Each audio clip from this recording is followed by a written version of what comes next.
Bonjour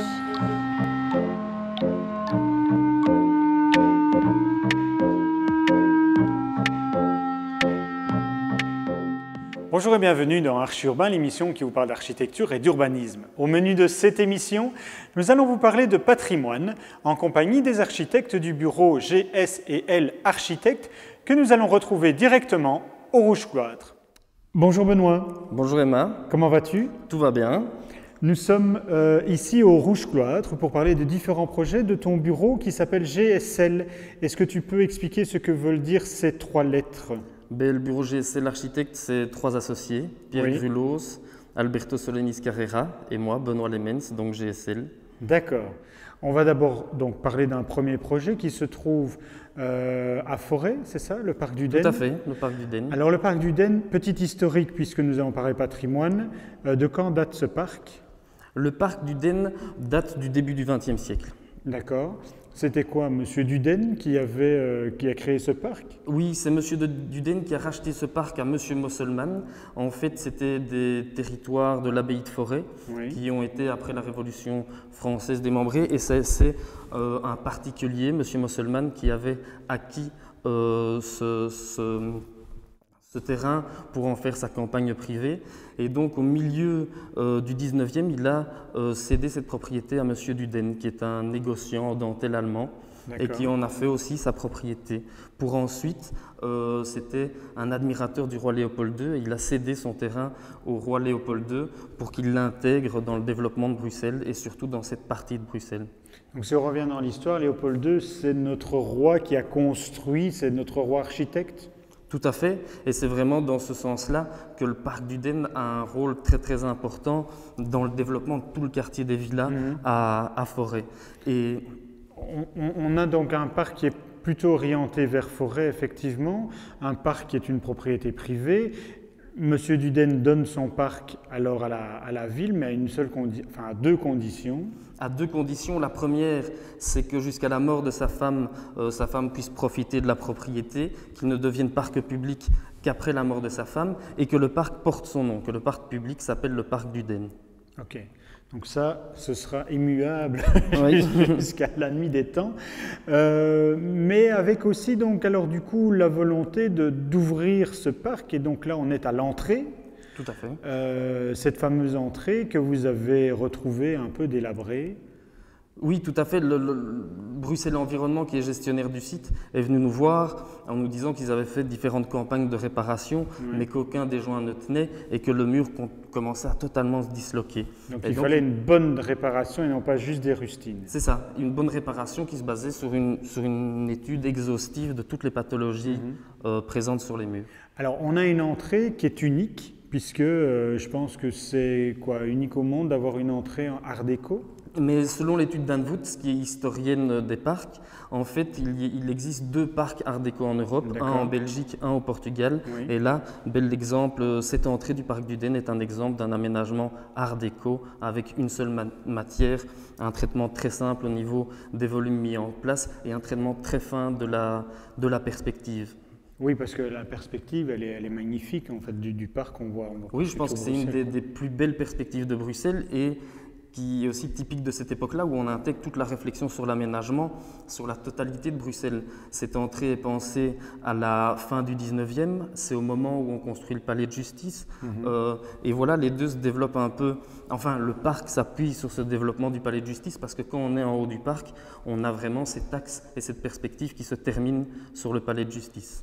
Alors juste à côté, il y a une rue qui s'appelle la rue du Mystère et il y a une croix, la croix de fer, c'est ça? La croix de pierre. La croix de pierre. Et donc cette croix de pierre, elle vient d'où? La croix de pierre, c'est celle qui donne un peu son nom à la rue du Mystère parce qu'on ne sait pas bien d'où elle vient. On sait qu'elle doit dater de la fin du 15e, donc à l'époque le bois appartenait encore à l'abbaye de Forêt. Le bois s'appelait donc pas encore le bois du Den, mais le bois de la croix de pierre. Et donc ça a toujours été quelque chose d'assez énigmatique, cette pierre, dans ce petit coin de parc. Et il y a différentes hypothèses. Ce serait un cavalier inconnu qui serait mort en se rendant à l'abbaye, et donc ce serait un monument funéraire. Où certains historiens ont retrouvé des traces comme quoi ce monument serait une croix expiatoire qu'un certain monsieur Vranckx aurait dû construire comme excuse envers la famille d'un curé qui l'aurait tué malencontreusement. Tout à fait. C'est ça. Et alors quoi, maintenant, on vous a donné la restauration de cette croix? Oui, c'est un petit projet, c'est une petite croix, mais on nous a confié la mission de stabiliser tout le socle, un socle en pierre du bruxellien, c'est des pierres typiques du coin. Et donc voilà, notre mission, c'est de réussir à stabiliser cette pierre où là aussi le socle est occupé de se disloquer. Alors un autre petit projet par rapport à tout l'ensemble du Rouge Cloître où nous sommes, c'est ce bâtiment-ci. Je te propose que j'aille voir Pierre pour qu'il nous donne des explications sur cette rénovation. Merci Benoît. Bonjour Pierre. Bonjour Emma. Tu vas bien? Très bien, et toi? Je vais très très bien. Nous allons parler de cette rénovation. Nous sommes donc dans un ensemble qui est assez grand, le Rouge Cloître. On peut, puisqu'on est dans une émission patrimoine, expliquer un peu ce qu'est le Rouge Cloître? Alors le Rouge Cloître, c'est un ancien prieuré qui a été fondé au XIVe siècle, qui a été en activité jusqu'au XVIIIe. Et puis c'est un site qui a pas mal évolué, qui a eu aussi un passé industriel avec des filatures de coton, etc., notamment dans ce bâtiment ici. Voilà, maintenant c'est un site, donc l'ensemble du site est classé. On est en bordure de la forêt de Soignes, c'est une des entrées de la forêt de Soignes, et c'est un des lieux très connus et très prisés des promeneurs artistes. Voilà, il y a tout un passé artistique dans le lieu. Alors effectivement, il y a un centre d'art, je crois, juste en face de nous. Oui, oui. Et puis alors il y avait ce bâtiment qui était quoi alors avant? Alors historiquement, c'est l'entrée du prieuré. Oui. Et puis c'est devenu, comme je le disais, une filature de coton. Il y a eu plusieurs activités industrielles et au cours du XXe, ça a été l'atelier, l'espace dans lequel on est maintenant, d'un artiste, Désiré Haine, qui était un peu l'artiste ermite du Rouge Cloître. Bon, si c'est l'entrée du Rouge Cloître, on devrait rénover ceci en accueil. Voilà, alors nous on a été contactés de nouveau par Bruxelles Environnement pour, plutôt qu'une rénovation, faire un aménagement, parce que le lieu était déjà restauré, classé, et on nous a demandé d'y implanter un programme de centre d'accueil et d'information à la fois sur le Rouge Cloître et sur la forêt de Soignes, en y intégrant un lieu d'accueil, un espace qui pouvait servir éventuellement d'oreca, mais aussi de lieu de petites conférences, réunions, etc. Et puis un espace d'exposition pour des petites expositions artistiques ou, comme maintenant, une présentation du Rouge Cloître. C'est ça. Un programme assez vaste quand même, donc qui modulable également. Évolutif. Évolutif. Et donc comment est-ce qu'on répond à cette question-là? Alors, d'abord en proposant des aménagements. Le fait que le bâtiment soit réversible imposait le fait que toutes nos interventions puissent être supprimées, réversibles et qu'on puisse revenir à l'état initial du bâtiment. Mais alors aussi en proposant des solutions assez simples et modulables ou comme par exemple ici, un espace d'exposition où tout peut être absolument enlevé. On a travaillé sur une résie d'éléments qui permettent de déplacer des cimets sans jamais les accrocher au mur et de pouvoir comme ça moduler un espace en fonction des besoins d'espace, du type d'exposition, du type d'événement, etc.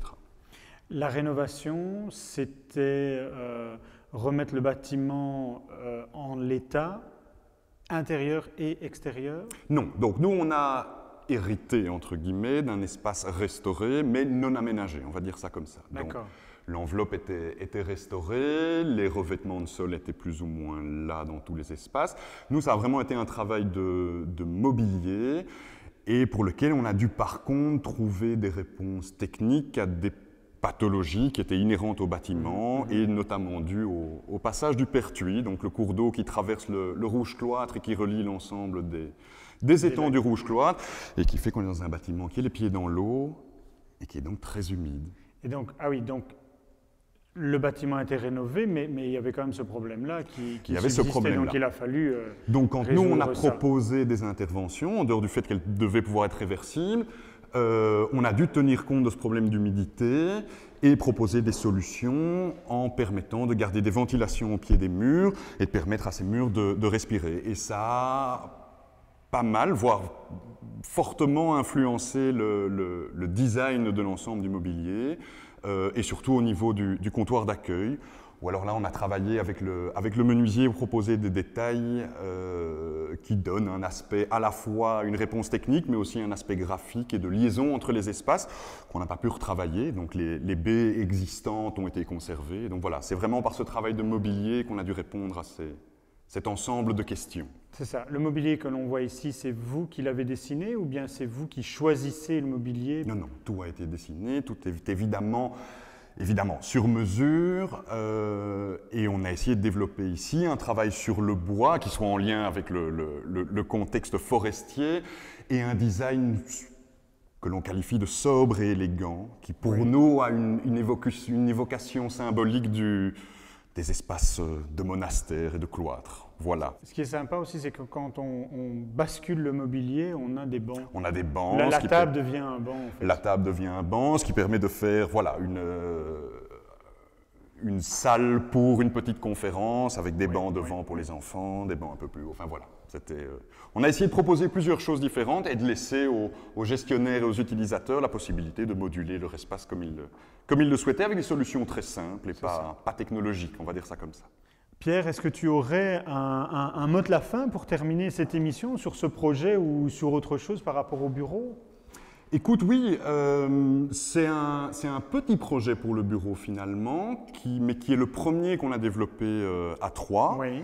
C'est la première réalisation en tout cas d'un projet commun de nous trois. Et voilà, il nous tient à cœur pour ça. C'était assez amusant parce que Benoît a travaillé, comme il le disait, pas mal sur la restauration de l'enceinte du Rouge Cloître. Nous, on est arrivé avec ce bagage contemporain, mobilier, etc. Et donc, c'est assez amusant. Finalement, pour nous, c'est le démarrage de GSL, on va dire ça comme ça. Bon, Pierre, on se retrouve dans une prochaine émission pour parler de la rue sans souci. C'est là, hein, on sera Excel alors à ce moment-là. D'ici là, vous pouvez voir et revoir cette émission sur www.archiurbain.be. Merci beaucoup à Benoît et merci beaucoup à toi également. Et merci à bientôt. Au revoir. Au revoir.